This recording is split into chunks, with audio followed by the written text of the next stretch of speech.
One is company, two is a shadow. Soundwave, X Reader. Written by Dat Fandom Girl 1. Chapter 1. Eerie silence is usually background music. So many fail to see how loud silence could be. Only realized it when a Decepticon TIC stepped into the room. Sometimes he was noticed, sometimes he was not. It was amusing when he wasn't. Though the one who always seemed to notice his presence was Megatron. The leader had always been aware of the other Galleon's presence, but it was to be expected. As in the pits, one had to be constantly aware. The tapping of his digits on the flat glowing keys made that five sons one entered the room of computers tense. Some may have had something to say, but they never drummed up the courage. He usually received short messages instead. Of this he was also amused. Soundwave had never lashed out at these clones, rarely had anything to do with them, really. They simply were petrified by him and his legacy, his reputation. Silence was deadly, and it followed him. The tapping halted, causing the first son who had come in for a file to freeze.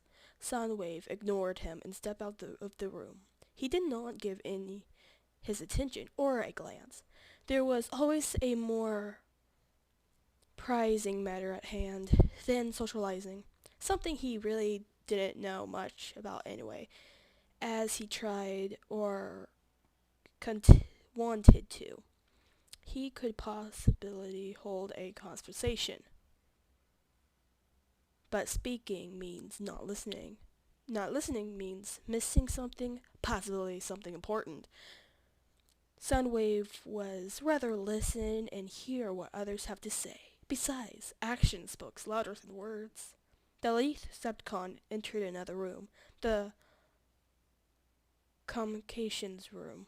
As the communications office, Soundwave should spend most of his time here, but he had many tasks. He should take his work with him anyway, but the USB in his keeping was not compatible for his systems. It was too old.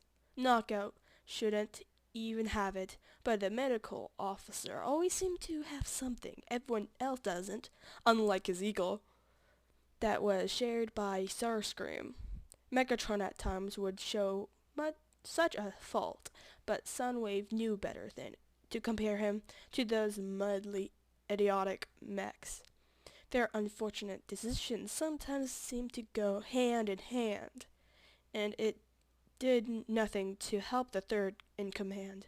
Fixing Starscream's mistakes practically became a pastime, like what humans call football or the Olympics.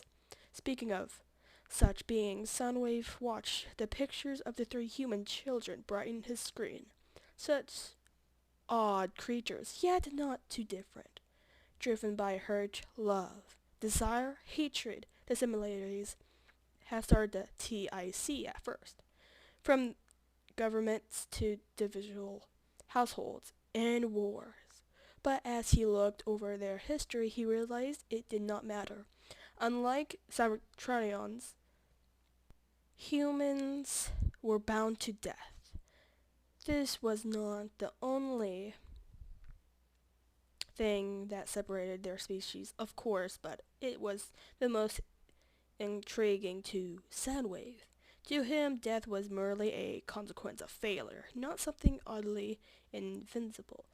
Cybertronians become old, yes, but becoming one with the Allspark was a choice, for the most part. The three photos disappeared from the screen, only to reappear in his visor. They were at an education building. That is why it's called school. Soundwave didn't bother to find out. He only wanted to know where this was exactly. The photos were blurry, taken by now offline Franken. He could find out where the Franken had been prior to taking the pictures, but Nago had failed to enter where they had been and claimed he could not remember. Meaning he had taken the fence street racing as protection against getting his paint scratched, or he didn't care to take note of where he was exactly and erased the coordinates from the Nemesis before Soundwave could search it. He was good at this work, but sometimes things passed him by, insignificant things overall, but he did not like it. Commander Soundwave, sir.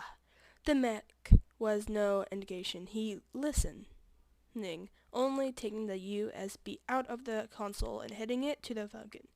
For knockout, he ordered, and the Decepticon nodded and escaping as fast as respect and priority would allow.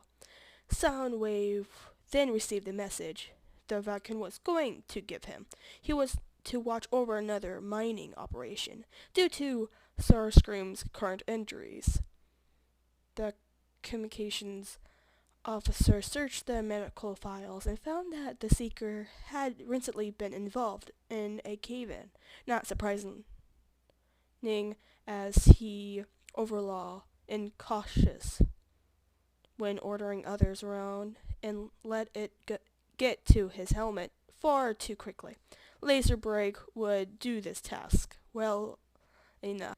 A simple, invisible command made the bird-like being transform and flip from his chassis, flying off the way through a ground bridge as the communications officer turned back toward the computer. Live feed from the side played at the edge of Soundwave's visor. The miners knew what to do well enough to not need orders at all times. They did not appreciate the lack of yelling when Soundwave was there, or laser break. They found it far more disconcerting when the silent optic of Soundwave was near. Even though his deadly drone friend, he found it amusing. I see you have deemed the mining in less need of your presence. Megatron came up from behind, and Soundwave gave a nod after returning around to face his leader. Good. You are needed elsewhere. An Energon signal was detected. This hold what information you need. The Grey Titan gave another USB compatible with Soundwave system. I would simply need a Vulcan scout, but this is particular. Soundwave already knew what it was, having watched his signal for several Earth days now. Unlike their usual buried mines, this one flickered to life and faded, always in the same spot. He had already known his leader was watching it as well, and merely awaited orders. I will need you back before sundown, the Titan announced, and slipped away elsewhere, leaving his TIC to download the information encased in the USB drive. It was nothing he already knew. Leaving the halls of the Nemesis into the open air of Earth's atmosphere was always an odd happening. How's it odd? Well, consider stepping out of a hospital room where everything is carefully monitored and maintained for your benefit, into an area where every possible melee leads you at once. For a Cybertronian, that would be the possibility of rust during between the gears, hindering transformation, consideration with sensitive wiring, and so on. Though Soundwave always demanded to himself, he enjoyed the moonless purple nights with spare stars. The purple mech transformed, watched by all as they relaxed by his departure. His amusement touched Laserbrake through their bond as master and servant, making the bird-like Megatron poke fun at the mech, though it did not receive a response. Laserbrake knew his master was not one to joke often, so he took no offense, though the smaller being did keep note of where his master was going. His suspicion confirmed as Soundwave began his descent between the pointed peaks of mountains. After activating a ground bridge, not often he was able to enjoy the views of Earth, but this instance, Soundwave took a picture of the quickly setting sun, being in a different time zone, and I quote, since he had transformed, send it to Laserbrake, who coded through their bond, always proud when Soundwave found something he liked. These moments are few, but don't last long. But Soundwave isn't one to linger on much. He wasn't going to let a view easily photographed and saved distract him from the task of fighting this energon signal. The video feed from Laserbrake still at the corner of his visor, Soundwave brought the map to the mountains to the center, and magnified his position opposed to the signals. It had cropped it up again, but it was already faded by as the winds blew and the rock formations whistled. He crept closer to the signal, which applauded back to its bright red dots. On the map, he looked around. It did not often pulse back to its original strength while fading. The purple mech stared at his surroundings, now pitch black, searching and waiting for his signal to show itself. The creaking of hinges caught his attention when a tense silence before a human woman appeared in his obscural.